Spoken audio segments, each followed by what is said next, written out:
Surah Al-Insyirah ini adalah surah yang sangat mulia karena bicara tentang sosok yang mulia Rasul kita Nabi besar Muhammad sallallahu alaihi wa ala alihi wasallam.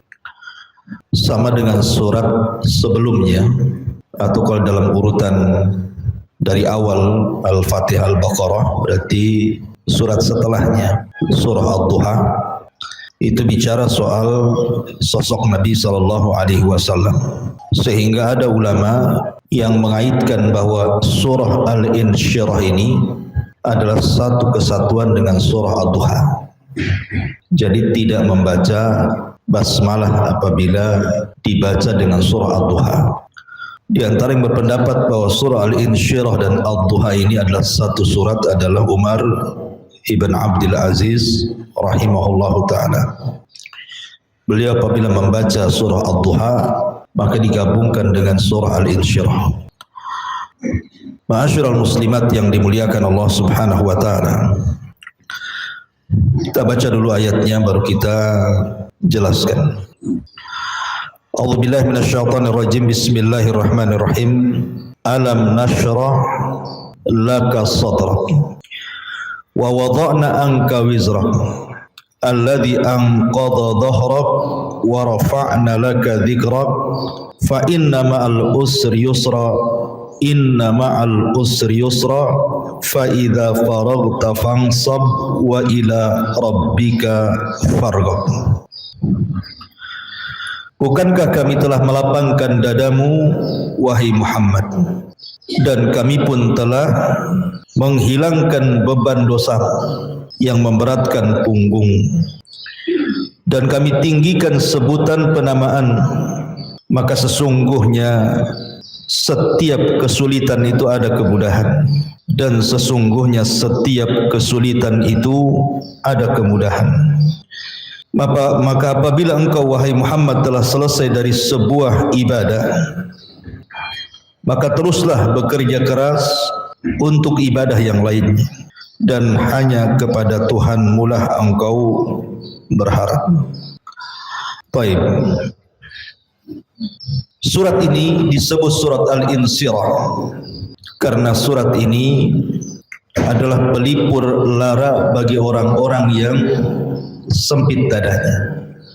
Karena orang yang sempit dada itu biasanya dia tidak akan pernah bahagia hidupnya. Terkadang melakukan hal-hal yang membahayakan. Betapa banyak orang-orang yang sempit hatinya gara-gara disakiti dengan ucapan manusia. Entah difitnah, entah dicaci, entah dimaki, entah dibuli. Sehingga ketika sempit hatinya terkadang dia tidak mau jumpa manusia. Terkadang dia mau mencelakakan dirinya karena ucapan manusia terhadapnya. Terkadang ada yang sampai mengakhirinya. Itulah bahaya sempit dada itu seperti itu. Makanya kenapa Rasul sallallahu alaihi wasallam mengatakan bahwa orang kaya itu bukan kaya harta, tetapi orang kaya itu yang lapang dadanya. Karena kekayaan belum tentu membahagiakan, tapi lapang dada sudah barang tentu membahagiakan. Makanya kenapa amalan yang paling tinggi dalam Islam itu adalah jabrul khawatir, berusaha untuk meluaskan dada manusia. Jangan menyempitkan dada manusia. Kalau bisa luaskan dada manusia itu. Saya teringat satu kisah seorang syekh bercerita. Jadi ada seorang ibu yang sudah tua renta. Ibu ini sudah tua sekali. Seumur-umur tidak pernah naik pesawat. Dan zaman dulu kalau orang naik pesawat itu kan orang kaya. Kalau orang kayak kita-kita ini ya menghayal saja naik pesawat zaman dulu. Oh, zaman sekarang ya biasa saja ya, naik pesawat kayak naik angkot sekarang. Semua orang bisa naik pesawat. Di zaman dulu itu sudah wah gitu ya naik pesawat itu. Jadi sang ibu ini saking bangganya diajak oleh anaknya untuk naik pesawat. Kemudian dia pun naik pesawat dan di atas pesawat rupanya tempat duduknya berbeda dengan anaknya. Jadi dia duduk bersama orang lain, anak muda yang masih muda, tapi bijak orangnya. Jadi kan pesawat kalau antar negeri, luar negeri itu kan beda dengan pesawat domestik kita ya. Ibu-ibu yang pernah haji atau umroh kan merasakan pesawatnya beda gitu ya, besar gitu ya. Kemudian biasanya dikasih makanan yang aneh-aneh. Biasa kita pecel lele di sini ya. Di pesawat yang besar itu makanan-makanan Eropa kadang-kadang, roti itu atau apa gitu ya, keju. Jadi sang ibu ini karena tidak pernah naik pesawat, kemudian datang pramugari yang mengantarkan makanan, dia tidak tahu makanan itu apa. Dia hanya tahu roti, tetapi campurannya tidak tahu apa. Kemudian dia pun karena ingin memakan, dia ambil roti. Kemudian dia mengambil sesuatu, disangkanya mungkin itu keju atau apa. Padahal yang diambilnya adalah gula. Dan tidak matching mungkin bahasa kitanya. Tapi anak muda di sebelahnya diam saja karena segan untuk menegur ibu itu. Karena mengagungkan orang tua, diam saja dia. Lah orang-orang di sekitarnya melihat. Ketika kemudian sang ibu itu mengambil roti kemudian dengan gula tadi, pasti makan memang tidak enak. Cuman satu suap kemudian diletakkan. Maka orang-orang di pesawat di sekitarnya mentertawakan tetapi tidak keras, seolah-olah mengejeknya. Jadi anak muda ini tahu bahwa ibu ini dalam kondisi sedang malu karena memang dia tidak pernah naik pesawat dan malu bertanya, apalagi dengan orang-orang di sekitarnya mentertawakannya. Kemudian anak muda ini akhirnya kemudian meniru apa yang dilakukan ibu itu yang di sampingnya itu, mengambil roti kemudian dengan gula juga kemudian dimakannya. Kata anak muda ini, kok nggak enak? Kemudian ngomong sama ibu itu, ibu kenapa nggak kasih tahu bahwa roti kalau dicampur dengan ini tidak enak? Kata ibu tadi, iya saya juga sama. Sebenarnya anak muda itu tahu bahwa kalau dicampur itu tidak enak sebenarnya. Cuman hanya ingin menghibur orang tua tadi. Sehingga dia melakukan hal yang sama, kemudian ngomong sama ibu sebelah ini, ibu kenapa kok nggak ngasih tahu kalau saya mengambil itu tidak enak? Kata ibu, saya juga sama tadi. Jadi kan ada kawannya itu kan, itu maksudnya ya. Lah dari kisah ini kata Syekh ini, lihat bagaimana anak muda ini menutupi perasaan malu orang tua tadi, supaya jangan kemudian sempit dadanya gitu maksudnya. Lah harusnya kita juga bisa melakukan hal yang sama. Makanya kalau kita lihat, saya ulangi dari awal, orang-orang yang sempit dadanya karena ucapan manusia, karena bulian manusia, karena fitnah manusia, maka saya nasihatkan, bu, sayangi mereka. Jangan suka menyempitkan dada orang dengan ucapan kita. Jangan suka menyakiti perasaan orang dengan lisan kita. Mereka sudah sibuk kehidupan mereka dengan melayani suaminya, melayani anak-anaknya, melayani keluarganya, sudah sibuk dengan kehidupan mereka. Ibu pula kemudian tambah lagi dengan urusan ibu, menyempitkan dadanya, makin sempit lagi gitu. Makanya surah Al-Insyirah di sini memberikan sebuah faedah bahwa kebahagiaan itu ditentukan dengan lapangnya dada. Ya memang tentunya ada sebab-sebabnya. Tidak langsung kemudian dada ini jadi lapang, tidak. Ada sebab-sebab yang menjadikan lapang itu dada. Dada ini lapang. Di antaranya memperbanyak zikir, itu salah satu yang melapangkan dada. Karena Nabi SAW, Allah sendiri yang mengatakan, ala bi dzikrillahi tatmainnul qulub, bukan itu ya. Ingatlah dengan zikir kepada Allah itu bisa menenangkan hati, artinya melapangkan dada. Atau dengan cara beriman dengan takdir, beriman dengan takdir Allah. Kalau seseorang beriman dengan takdir Allah itu pasti tenang hidupnya, pasti lapang dadanya, dengan yakin bahwa apapun yang Allah kehendaki, jikalau manusia tidak berkehendak pasti terjadi. Apapun yang dikehendaki manusia, kalau Allah tidak berkehendak tidak akan terjadi. Artinya satu dunia mencelakakan ibu, kalau Allah tidak berkehendak tidak mungkin ibu celaka gitu. Tapi Allah kalau sudah mencelakakan orang, manusia hendak berusaha untuk mencegahnya, tidak akan bisa mencegahnya. Karena iman kepada takdir itu salah satu yang bisa melapangkan dada. Ataupun dengan cara optimis. Saya kira saya atau ibu atau siapapun lah, pasti dalam kehidupannya diuji oleh Allah itu tidak mungkin tidak, pasti. Ada orang yang diuji kelaparan, ada orang yang diuji sakit, ada orang yang diuji dengan perceraian, ada orang yang diuji dengan nakalnya anak-anak, atau macam-macam ujian Allah itu kan macam. Dan itu bisa menyempitkan dada. Maka salah satu cara untuk melapangkan dada adalah dengan cara tafaul. Tafaul itu artinya optimis. Optimis bahwa akan datang kemudahan setelah kesulitan ini. Akan datang kemudahan setelah kesulitan ini. Nah, itu maksudnya. Optimis saja. Mungkin saya sekarang lagi uji, tapi nanti akan datang kemudahan itu. Karena buktinya Bu, saya ataupun ibu-ibu pasti mengalami perkara yang sangat sulit yang tidak bisa keluar dari masalah itu kan. Saya yakin tidak mungkin tidak. Pasti ibu pernah mengalaminya. Karena setiap orang itu pasti mengalami kesulitan, keperitan hidup itu yang seolah-olah dunia kiamat gitu ya. Susah sekali, ini ada masalah besar gitu ya. Tapi buktinya masalah itu sudah lewat, sudah lalu, ibu sudah bisa tertawa. Artinya bahwa tanamkan dalam hati itu kalau memang sekarang lagi ditimpa musibah, insya Allah akan ada kemudahan. Makanya nanti ada ayatnya fa inna ma'al usri yusra kan itu.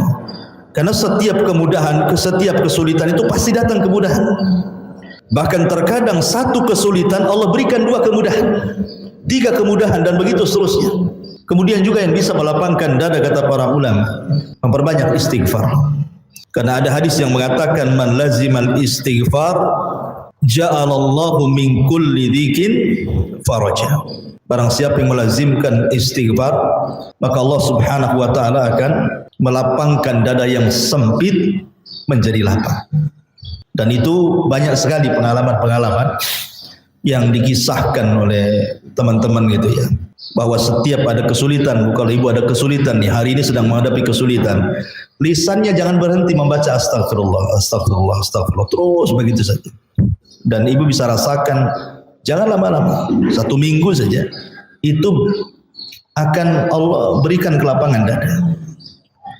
Bukan berarti kemudian kesulitannya dihilangkan, tidak. Boleh jadi mungkin yang awalnya kesulitan itu tidak tahu bagaimana cara mengurainya. Tetapi dengan banyak istighfar itu mulai terurai itu. Oh begini langkahnya, harus begini langkahnya. Sedikit demi sedikit dada yang sempit itu melapang. Seperti itu maksudnya. Ya, jadi setiap kesulitan itu pasti Allah lapangkan dengan memperbanyak istighfar kepada Allah Subhanahu wa taala, dan yang lebih penting lagi adalah tawakal dan doa. Sandarkan setiap kesulitan itu kepada Allah, yakin bahwa Allah yang menimpakan kesulitan, Allah yang akan menghilangkannya. Dan itu dengan cara terus berdoa kepada Allah Subhanahu wa taala. Kemudian di sini Allah mengatakan alam nashrah laka sadr. Bukankah kami telah melapangkan dadamu wahai Muhammad? Lapang dada itu terhadap Nabi SAW memiliki dua makna. Makna yang pertama secara hissi dan makna yang kedua secara maknawi. Apa itu hissi, apa itu maknawi? Hissi itu artinya secara fisik. Nabi SAW dilapangkan dadanya oleh Allah Subhanahu wa taala. Dan itu di dua peristiwa. Peristiwa yang pertama saat Nabi SAW berusia 4 atau 6 tahun. Saat di pangkuan Halimah Sa'diyah radhiyallahu anha. Ketika Nabi SAW kemudian disusui oleh Halimah Sa'diyah dan menjadi anak susuan Halimah Sa'diyah, setelah berusia 4 atau 6 tahun, tiba-tiba malaikat datang dan membelah dada Nabi SAW. Diambil jantungnya, dimasukkan ke bejana emas, dicuci dengan air zam-zam, kemudian dimasukkan lagi ke dadanya setelah dipenuhi hikmah dan ilmu pengetahuan, kemudian dijahit kembali. Kemudian peristiwa yang kedua saat Isra Mi'raj. Saat peristiwa Isra Mi'raj terjadi pembelahan dada yang kedua. Ketika Nabi SAW berada di Hatim atau di Hijr atau di rumah Ummu Hani, datang malaikat menjemput Nabi SAW untuk melakukan Isra dan juga Mi'raj. Tapi sebelum perjalanan ini dilakukan, maka malaikat Jibril kemudian membelah dada Nabi SAW kedua kalinya. mengambil jantungnya, membersihkan dari kotoran-kotoran hati, kemudian memenuhi dengan ilmu dan hikmah, kemudian dimasukkan kembali dan dijahit kembali. Ini namanya pembersihan dada, pelapangan dada Rasul secara isi, secara fisik namanya. Adapun secara maknawi, secara makna, Nabi SAW tidak pernah meminta kepada Allah untuk dilapangkan dadanya, tetapi Allah yang memberikan kelapangan dada itu kepada Nabi SAW. Dan inilah perbedaan antara Rasul dengan Nabi Musa. Nabi Musa adalah Nabi yang paling banyak diuji oleh Bani Israel. Makanya kenapa Rasul mengatakan laqad udhiya akhi Musa bi'adan katsir fasabar. Sungguh Nabi Musa itu saudaraku telah banyak diuji dengan ujian yang sangat banyak sekali, tapi dia Nabi yang sabar. Bagaimana tidak ketika Nabi Musa berdakwah kepada Fir'aun, didustakan, dikatakan gila, dikatakan penyihir, dikatakan macam-macam. Belum lagi perlakuan Bani Israel yang tidak pernah sabar dengan ketentuan, mudah kufur, mudah mengejek sampai kepada kehormatan. Sehingga Nabi Musa alaihi salatu wassalam senantiasa berdoa kepada Allah untuk dilapangkan dadanya. Makanya ketika Allah Subhanahu wa taala memerintahkan Nabi Musa dan Harun untuk berangkat kepada Firaun, salah satu doa Nabi Musa apa? Rabbi shrah li sadri wa yassir li amri wahlul 'uqdatam min lisani yafqahu qauli. Inilah doa Nabi Musa. Ya Allah, lapangkan dadaku. Kenapa Nabi Musa minta dilapangkan dadanya ketika berdakwah dan menghadapi Fir'aun serta Bani Israel? Karena orang yang sempit dada itu sempit pikirannya. Orang yang sempit pikirannya maka akan susah untuk bicara. Kan begitu ya? Orang kalau kena musibah, Bu, tak hari itu kena musibah, langsung sempit dadanya. Otaknya ikut sempit. Dia ngomong apa bingung. Orang nggak akan paham kalau orang sempit dada itu. Makanya Musa meminta kepada Allah kelapangan dada. Sebab kalau lapang dada, otak juga lapang. Ketika otak ini lapang, maka mengalirlah ucapan itu. Makanya dia minta kepada Allah Subhanahu wa taala, Rabbi shrahli sadri, ya Allah lapangkan dadaku untuk menghadapi Fir'aun dan juga Bani Israel. Maka ini juga salah satu sebab, Bu, ya, kalau ibu ingin dilapangkan dada, doalah seperti doa Nabi Musa. Rabbi shrahli sadri, setiap salat, ya Allah lapangkan dadaku, lapangkan dadaku. Karena penting lapang dada itu. Semua urusan akan beres tuh kalau orang lapang dada itu. Makanya kenapa seorang hakim dilarang memutuskan sebuah perkara kalau lagi emosi. Karena emosi itu menyempitkan dada sehingga cara berpikirnya sempit dan dia akan memutuskan sebuah ketidakadilan. Makanya Rasul mengatakan la yaqdil qadi wa huwa ghadbah. Tidak boleh seorang hakim memutuskan perkara sementara dia lagi emosi. Tenangkan dulu hatinya baru memutuskan perkara. Jadi Nabi Musa alaihi salatu wasallam meminta kepada Allah untuk dilapangkan dadanya, tapi Rasul tidak minta. Tetapi Allah memberinya. Alam nashrah laka sadrak. Bukankah aku telah memberikan kelapangan dada kepada Muhammad. Jadi kalau Musa meminta, Rasul diberi. Itulah kelebihan Nabi kita Muhammad sallallahu alaihi wasallam, diberikan kelapangan dada. Karena Nabi sallallahu alaihi wasallam akan mengalami perkara-perkara yang kurang lebih dialami para nabinya. Seperti dikatakan gila, dikatakan tukang sihir, perangkai syair, pemecah belah, dihina, dicaci, dimaki, diancam, intimidasi, macam-macam kan itu. Sehingga kalau tidak lapang dada, resign jadi nabi. Lapang dada ya. Makanya saya katakan di mukaddimah, banyak orang yang ingin mengakhiri hidupnya gara-gara apa? Sempit dadanya kan. Mungkin gara-gara kemiskinan, gara-gara penyakit yang kunjung tidak sehat-sehat, ya, atau gara-gara perceraian, gara-gara macam-macam. Terkadang ada orang yang ingin mengakhiri hidupnya hanya gara-gara persoalan dunia. Makanya dalam kehidupan ini butuh lapang dada. Kalau tidak lapang dada bisa mencelakakan jiwa masalahnya. Nah, di sini makna lapang dada secara maknawi itu artinya Rasul bisa menghadapi apapun dengan hati yang jernih. Coba ketika Nabi SAW pulang dari Taif, di Mekah sudah tidak bisa berdakwah lagi karena setelah Amul Hazni, tahun kesedihan, di mana pamannya Abu Talib meninggal pada tahun ke-7 Hijriah. Kemudian selang beberapa bulan setelahnya Khadijah menyusul. meninggal di pangkuan Nabi Shallallahu Alaihi Wasallam sebagaimana Rasul meninggal di pangkuan Ummul Mukminin Aisyah radhiyallahu anha. Itulah romantisnya dua wanita ini, Khadijah dan Aisyah. Jadi Khadijah itu meninggal saat dipeluk Nabi.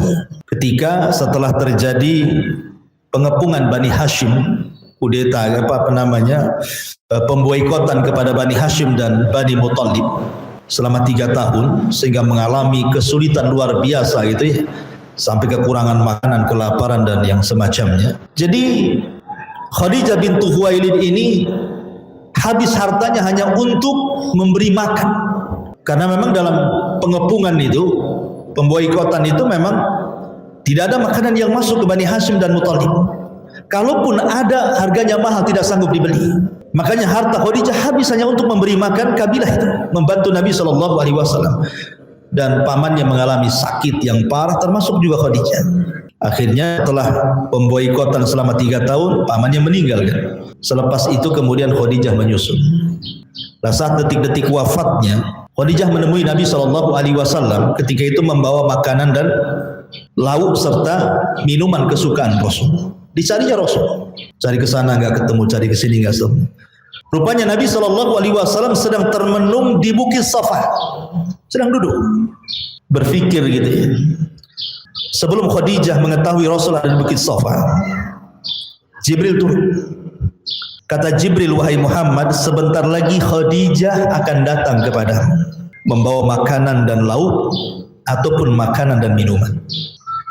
Maka sampaikan kepada Khadijah, kata Jibril, salam dari Allah dan dari diriku. Bayangkan, satu-satunya wanita yang mendapatkan salam dari Allah adalah Khadijah. Aisyah mendapatkan salam, tapi hanya dari Jibril saja. Tapi Khadijah salamnya dari Allah dan juga dari Jibril. Ucapkan salam bahwa Allah memberikan salam kepada dia dan juga dariku, dan habarkan kepada Khadijah, bi baitin fil jannah min khasabin la sakhaba fiha wala nasab. Kabarkan kepada dia bahwa dia akan mendapatkan istana yang megah di sorga yang tidak ada kebisingan dan kelelahan. Setelah itu Jibril menyingkir, Khadijah datang. Kadang jatuh, kadang berdiri, karena sudah tua kan itu, sudah 65 tahun. Maka naik. Setelah sampai di depan Nabi SAW karena sudah lelah, dia pun langsung memeluk Nabi SAW, kemudian membisikkan di telinganya, wahai suamiku, bersabarlah, kata Khadijah. Ingatlah perkataan Waraqah ibn Naufal. Jadi Khadijah mengingatkan kepada Rasul perkataan Waraqah ibn Naufal dan mengatakan bahwa Waraqah pernah mengatakan bahwa engkau akan diusir, engkau akan dibunuh, engkau akan diintimidasi. Sabarlah wahai suamiku, kata Khadijah. Kemudian Nabi SAW mendengarkan sampai dadanya. Itulah pentingnya istri menghibur suaminya. Kemudian Khadijah terakhir mengatakan, ketika Rasul mengatakan, ya Khadijah, Allah menitipkan salam kepadamu. Maka Khadijah mengatakan, innallaha huwas salam wa ila Jibrilis salam wa ilaika assalamu wa rahmatullahi wa barakatuh. Kata Khadijah kepada Rasul, sesungguhnya Allah adalah As-Salam. Salah satu nama Allah Salam. Dan kepada Jibril juga keselamatan. Dan untukmu juga keselamatan, berkahnya dan rahmat. Kemudian setelah itu Khadijah memeluk sambil menangis.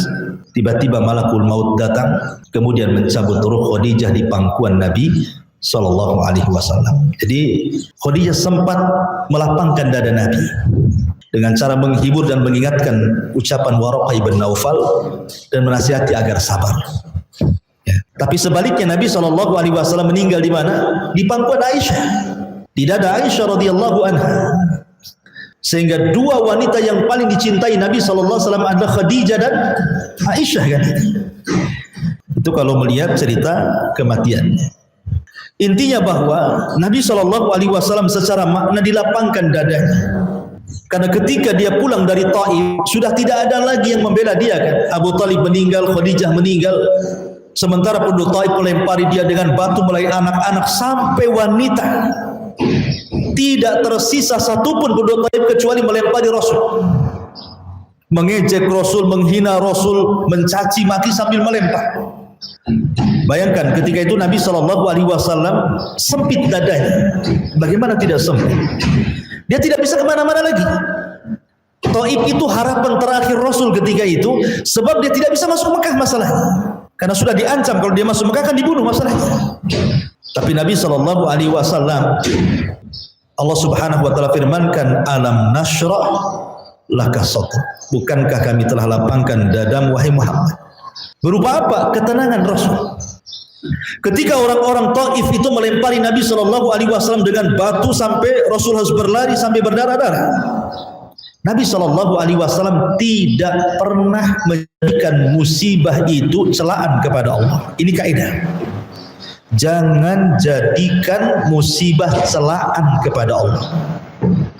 Kan banyak orang yang kena musibah, yang jadi sasaran celaan siapa? Allah. Ketika dia susah hidupnya, dia mengatakan, ya Allah, kenapa kok aku susahkan terus hidupnya? Allah lagi disalahkan. Kan gitu ya. Ketika kemudian dia kena musibah sakit, kemudian melihat orang lain sehat terus, dia mengatakan, ya Allah, kenapa sakit ini terus kau timpakan kepada, kenapa enggak orang lain saja? Ketika kemudian usahanya digulung, ditakdirkan gulung tikar, dia pun mengatakan, ya Allah, kenapa kau gulungkan usahaku seperti ini sehingga aku harus cari usaha di mana lagi? Nah, ini kesalahan manusia ketika mendapatkan musibah langsung sempit dadanya sehingga menjadikan musibah itu celaan kepada Allah. Maka jangan pernah jadikan musibah celaan bagi Allah. Lihat Rasul, ketika penduduk Taif itu terus melempari dia dengan batu, maka Nabi SAW hanya mengatakan kepada Allah Subhanahu wa taala, ya Rabb, innama ashku dha'fa quwwati. Ya Rabb, aku hanya mengadukan kelemahan diriku kepada bangsa Taif. Aku hanya seorang manusia, tidak bisa memberikan hidayah kepada mereka, kata Rasul. Kata Nabi SAW sampai di akhir kata-katanya, apa kata Rasul? Illam takun taskhatu alayya fala ubali. Kalau engkau tidak murka kepadaku ya Rabb, aku tidak peduli apakah orang itu mau mencaci maki, melempar saya, terserah, yang jelas engkau tidak marah kepadaku. Jadi itu yang harus ditanamkan. Selama Allah Subhanahu wa taala redha kepada kita, senang kepada kita, tidak marah kepada kita, terserah kau mau uji apa diriku, gitu maksudnya. Dan itu bentuk kelapangan dada Nabi. Ya, jangan jadikan musibah itu menjadikan bentuk celaan kita kepada Allah Subhanahu wa taala. Alam nashrah laka sadrak. Bukankah kami telah melapangkan dadamu wahai Muhammad? Kemudian Allah Subhanahu wa taala mengatakan, wa wada'na anka wizrak. Wa wada'na anka wizrak. Dan kami pun telah menurunkan, wa wada'na itu artinya meletakkan. Wada'tu syai'an artinya aku meletakkan sesuatu, dan kami telah meletakkan angka darimu wizrak. Wizrak itu artinya dosa. Makanya Rasul mengatakan, man sanna sunnatan sayyi'atan falahu wizruha wa wizru man amila ba'dahu la yanqusu min aujarihim syai'ah. Kan itu ya, barang siapa yang memberikan contoh yang buruk maka dia dapat dosa. Jadi wizrun itu dosa, dan dosa orang yang mengikuti setelahnya tanpa mengurangi dosa mereka sedikit pun. Jadi wizrak itu artinya dosa. Kami letakkan darimu dosa. Dari sini ada sebuah pertanyaan, mungkinkah Nabi melakukan dosa? Kan di sini Allah katakan kami letakkan darimu dosamu, seolah-olah Nabi berbuat dosa, kan? Mungkinkah Nabi berbuat dosa? Kita katakan iya, Nabi bisa saja berbuat dosa. Tetapi yang dimaksud dosa di sini bukan dosa besar, bukan dosa yang ma'ruf yang kita lakukan, berzina, berjudi, minum khamr, berdusta, bukan. Rasul tidak pernah melakukan dosa besar. Dia maksum daripada dosa besar. Tetapi yang dimaksud wizrak dosa di sini adalah kesalahan-kesalahan Nabi SAW yang tanpa disengaja Rasul, dan itu disalahkan oleh Allah. Contoh ketika Nabi SAW berdakwah kepada para pembesar Quraisy dengan harapan kalau pembesarnya masuk Islam, kabilahnya masuk Islam. tiba-tiba datang orang buta namanya Abdullah ibn Ummi Maktum ingin masuk Islam. Dia cari Nabi SAW, rupanya Rasul sedang di majelis bersama pembesar-pembesar Quraisy, sedang mendakwai mereka. Harapannya supaya mereka bisa masuk Islam dan kabilahnya ikut masuk Islam. Tapi Abdullah ibn Ummi Maktum yang buta dan miskin ini betul-betul ingin masuk Islam. Bukan seperti para pembesar itu kan belum tentu masuk Islam kan? Itu kan hanya harapan Nabi saja, mudah-mudahan masuk Islam. Tapi Abdullah ibn Maktum ini jelas-jelas ingin masuk Islam. Tiba-tiba sampai di majelis itu tidak dilayan sama Nabi, sama sekali tidak dilayan. Bahkan Nabi SAW bermuka masam, dan itulah Rasul seumur hidup bermuka masam satu kali. Ketika datang Abdullah ibn Ummi Maktum, kalau ibu ya berkali-kali muka masam, itu bukan sekali saja gitu ya. Kurang belanja masam gitu ya. Suaminya lambat datang masam. Ya, tapi ada masalah masam. Jadi Nabi SAW itu seumur hidup cuma satu kali saja muka masam, itu ketika melihat Abdullah ibn Ummi Maktum. Mungkin bahasa kita, ngapain kamu datang? Ya, aku lagi sibuk ini ya, mendakwai para pembesarku, jadi terganggu gitu. Mungkin bahasanya seperti itu. Ya, Rasul itu berpaling mukanya, tidak mau mengarah kepada Abdullah ibn Maktum sambil masam mukanya. Nampak ketidaksukaan. Maka Allah Subhanahu wa taala membela Abdullah ibn Ummi Maktum dengan menurunkan ayat menegur Rasul, abasa wa tawalla an ja'ahul a'ma wa ma yudrika la'allahu yazakka ila akhiril ayat. Rasul menegur, enggak boleh kayak gitu kata Allah, enggak boleh.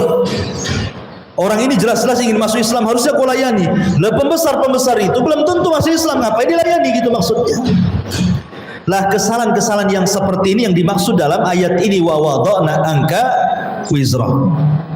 Atau mungkin contoh yang lain ya, biar mudah. Ketika terjadi perang Badar, Islam dimenangkan dan berhasil menawan 70 asir ataupun tawanan dari orang-orang Quraisy. Walaupun di dalam tubuh kaum muslimin pun meninggal 70 syuhada Uhud. Jadi dari kaum muslimin meninggal 70 syuhada Uhud, tapi dari orang kafir lebih banyak lagi, tapi dapat tawanan 70 juga. 70 tawanan orang-orang kafir Quraisy. Ketika itu terjadi khilaf antara Abu Bakar dan Umar.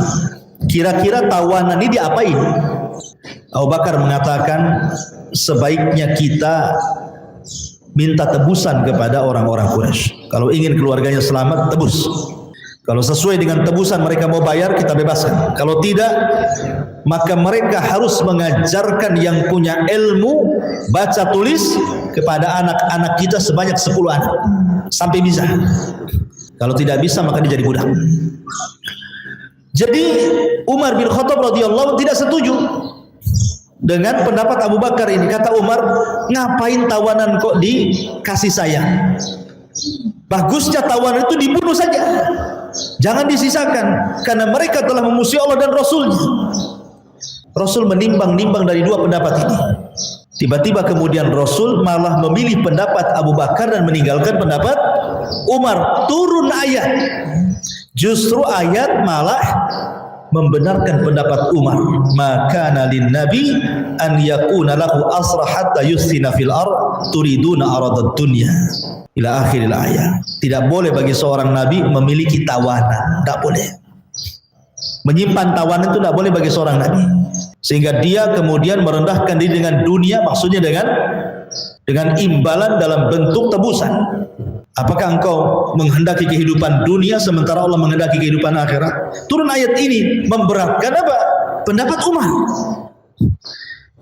Maka dari sini Nabi SAW baru paham bahwa pendapatnya salah. Nah, inilah yang dihapus oleh Allah. Wa wada'na anka wizrak. Lah kesalahan-kesalahan yang seperti ini maksudnya, yang dimaksud dalam ayat ini wa wada'na anka wizrak, itu bukan dosa-dosa yang seperti kita lakukan, enggak.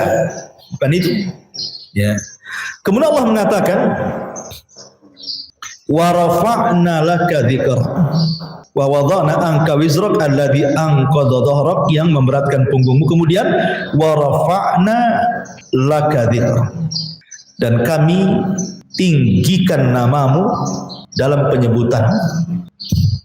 Maksudnya Allah Subhanahu wa taala meninggikan penyebutan Rasul. Ayat ini ada kaitannya dengan surah Al-Kautsar. Jadi surat Al-Insyirah ayat yang keempat ini itu ada kaitan dengan surah Al-Kautsar pada ayat terakhir, inna syani'aka huwal abtar. Dalam surah Al-Kautsar dalam ayat yang terakhir, innaka sesungguhnya inna syani'aka huwal abtar, sesungguhnya orang-orang yang mencelamu, yang membencimu, mereka lah yang abtar, yang akan terputus penyebutannya. Jadi ada seorang musyrik namanya, kalau tidak salah Al-Wa'il, siapa namanya? Ada yang mengatakan Abu Jahal, ada yang mengatakan yang lainnya, Umayyah gitu ya. Al-As ibn Wa'il As-Sahmi, ini yang kuat. Al-As ibn Wa'il As-Sahmi. Jadi Al-As ibn Wa'il As-Sahmi ini ketika mendengar salah satu putra Rasul meninggal, ada yang mengatakan Abdullah yang lahir setelah diutusnya Nabi.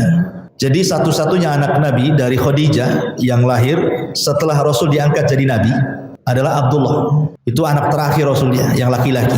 Makanya Abdullah juga kemudian oleh Rasul diberikan kunyah At-Tayyib namanya. At-Tayyib atau Abdullah.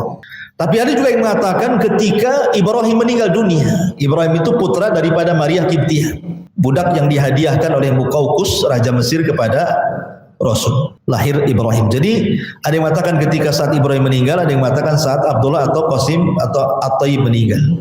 Jadi Al-As ibn Wa'il As-Sahmi ini berteriak di hadapan orang ramai, ngapain kalian urus Muhammad gitu? Fa innahu abtar, Muhammad sudah terputus. Kalau dia mati, tidak ada yang meneruskan lagi perjuangannya. Karena bagi orang Quraisy, nasab itu sebuah kebanggaan. Dan nasab itu kan dari jalur laki-laki. Kalau perempuan kan tidak ada nasab. Makanya bin itu kepada bapak, bukan kepada ibu, kecuali anak hasil zina kan itu. Jadi Al-As ibn Wa'il As-Sahmi mengatakan, sudah nggak usah uruslah si Muhammad itu, biarkan saja. Kalau dia mati tidak ada penerusnya, tidak ada nasabnya lagi terputus. Abtar dia. Lihat bagaimana keras hatinya orang-orang Quraisy. Orang dapat musibah meninggal anaknya malah diejek gitu. Harusnya kalau seandainya kita melihat ada orang yang kena musibah, dihiburlah kan gitu. Ini malah diejek oleh Al-As ibn Wa'il As-Sahmi. Maka ketika itu Allah Subhanahu wa taala tidak membiarkan ucapan Al-As ibn Wa'il As-Sahmi, turunlah ayat inna syani'aka huwal abtar. Tenang wahai Muhammad, yang mencelamu Al-As ibn Wa'il As-Sahmi atau mungkin Abu Jahal atau yang lainnya, mereka lah yang abtar. Mereka lah yang tidak akan disebut-sebut lagi kebaikannya. Dari sini turun ayat, makana Muhammadun aba ahadin mir rijalikum walakin Rasulullah wa khatamun nabiyyin. Bukanlah Muhammad itu sebagai bapak bagi anak-anaknya, tetapi Muhammad itu adalah seorang Rasul dan penutup para nabi. Artinya bahwa Rasul kita itu bapak kita. Makanya kemudian istri-istrinya disebut ummahatul mukminin. Itu maksudnya. Istri-istri Rasul kan disebut ibunya kaum mukminin. Berarti Rasul itu bapaknya kaum mukminin, karena dia bukan hanya sekedar bapak bagi anaknya saja, tapi umatnya adalah anak-anaknya semua. Artinya ketika itu yang terjadi, sehingga penyebutan kepada bapak tidak akan lekang sekalipun anak-anaknya meninggal dunia, karena anak-anaknya akan senantiasa ada sampai kiamat. Dia akan tetap disebut. Dari sini Allah mengatakan wa rafa'na laka dzikra. Ini kaitannya. Dan Allah angkat penyebutanmu. Setiap ada orang azan, Muhammad disebut dalam azan. Qomat Muhammad disebut dalam qomat. Tasyahud Muhammad disebut dalam tasyahud. Orang salawat Muhammad disebut dalam salawat. Seorang ibu manggil anaknya namanya Muhammad juga. Muhammad mau kemana kamu? Ya kan? Semua disebut. Bahkan survei membuktikan nama terbanyak satu dunia dari nama-nama manusia itu ada nama Ahmad dan Muhammad. Itu nama yang paling banyak. Hatta orang kafir sekalipun ada namanya Muhammad. Tapi lihat Abu Jahal, Abu Lahab, ataupun Al-As ibn Wa'il As-Sahmi tidak disebut kecuali keburukan. Kalau disebut nama itu, disebut karena sebuah keburukan. tidak disebut kebaikan. Padahal mereka juga punya kebaikan, tapi karena mereka kufur kepada Nabi SAW, kebaikannya hilang, tidak pernah disebut.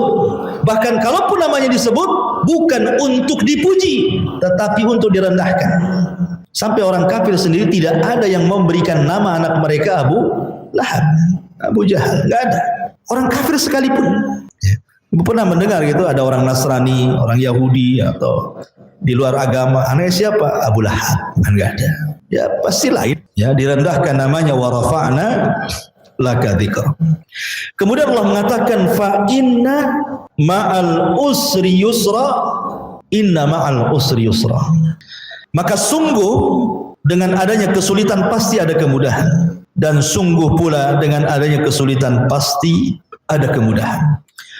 Perhatikan di sini kalimat al-usri dalam 2 ayat 5 dan 6 ini. Kalimat kesulitan Allah Subhanahu wa taala menyebut dengan bentuk ma'rifat. Kalau ibu belajar bahasa Arab, ma'rifat itu salah satu tandanya adalah isim yang kemasukan alif lam. Al yusra. Ya kan? Fa innal fa inna ma'a al usri. Pakai alif lam al usri. Jadi kesulitan dimakrifatkan. Tetapi kemudahan dinakirahkan. Yusram pakai tanwin, nakirah. Jadi kesulitan dimakrifatkan dalam bahasa Arab, kemudian kemudahan dinakirahkan. Apa bedanya? Artinya makrifat itu sesuatu yang sudah jelas. Jadi ketika Allah mengatakan al-usri berarti satu kesulitan. Karena ada alif lam di situ. Tapi yusron itu nakirah. Wan nakiratu tufidul umum. Nakirah itu memiliki makna umum. Bisa 1, bisa 2, bisa 3, bisa 4, bisa 5. Seolah-olah Allah ingin katakan sesungguhnya satu kesulitan Allah akan datangkan banyak kemudahan, gitu maksudnya. Paham ya? Ya. Al-usri itu kan makrifat. Satu kesulitan. Yusron itu nakirah. Dan nakirah itu umum, bisa 1, bisa 2, bisa 3. Berarti kalau Allah Subhanahu wa taala mengumumkan satu kesulitan, nanti Allah akan datangkan banyak kemudahan, gitu maksudnya. Kemudian juga Allah mengatakan fa inna ma'al usri yusra, sama. Apakah ini pengulangan? Apakah maknanya sama? Kata para ulama tidak ada ayat pengulangan dalam Quran itu. Semua ada maknanya. Maknanya kalimat inna ma'al usri yusra maksudnya fid dunya. Adapun yang kedua, ayat yang kelimanya fa inna ma'al usri yusra fil akhirah. Jadi di sini Allah Subhanahu wa taala akan memberikan kemudahan di dunia dan akan memberikan kemudahan di akhirat, gitu maksudnya. Bagi siapa? Bagi orang-orang yang beriman. Allah berikan kemudahan. Makanya kita lihat orang-orang yang sekolah, orang-orang yang di pesantren itu kan. Mungkin ibu bisa lihat bagaimana susahnya orang itu. Dengan aturan yang ketatnya luar biasa di pesantren itu kan. Bangun jam 3, harus bangun, kalau enggak diikop. Sholat subuh tepat waktu. Nanti baca Quran, ngantuk-ngantuk tetap harus baca Quran. Nanti masuk sekolah, istirahat dulu sebentar. Nanti habis asar ngaji lagi. Habis maghrib ngaji lagi. Habis isya murojaah. Sulit. Tapi setelah mereka lulus kuliah, lulus sekolah, Allah bentangkan pekerjaan, Allah bentangkan jabatan, dia dapat kemudahan kan untuk mencari rezeki. Artinya bahwa tidak semua kesulitan itu membawa kesulitan lagi, tidak. Terkadang kesulitan itu membawa kemudahan. Begitu juga ada orang yang keras hati, susah tobat, susah kali tobat kepada Allah Azza wa Jalla. Akhirnya Allah uji dengan penyakit. Setelah Allah Subhanahu wa taala uji dengan penyakit baru sadar. Kan banyak orang yang sadar, orang yang tobat setelah dapat penyakit. Atau banyak orang yang tobat setelah dimasukkan ke sel penjara. Betapa banyak orang-orang yang hafal Quran di penjara akhirnya kan keluar jadi ustaz dia. Ya. Jadi terkadang kesulitan itu akhirnya mau banyak kemudahan. Makanya jangan kemudian seseorang itu suudzon kepada Allah Subhanahu wa taala ketika ditimpa kesulitan. Karena terkadang orang itu bisa syukur setelah adanya musibah. Orang itu kan akan nikmat makan kalau setelah dia merasakan lapar kan itu. Kita makan kalau kita kenyang nggak enak. Tapi kalau lapar dulu baru kita makan, rasanya dengan garam saja kita lezat sekali gitu ya. Apalagi dengan daging ayam. Artinya bahwa sabar dengan syukur itu adalah hal-hal yang tidak bisa dipisahkan. Sabar, kesulitan, syukur, kemudahan. Kemudian Allah mengatakan, fa idza faragta fansab wa ila rabbika farghab.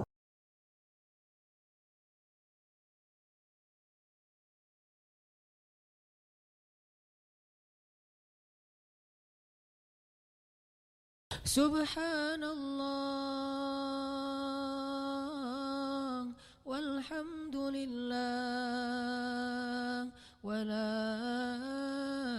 ilaha illallah wallahu akbar. Subhanallah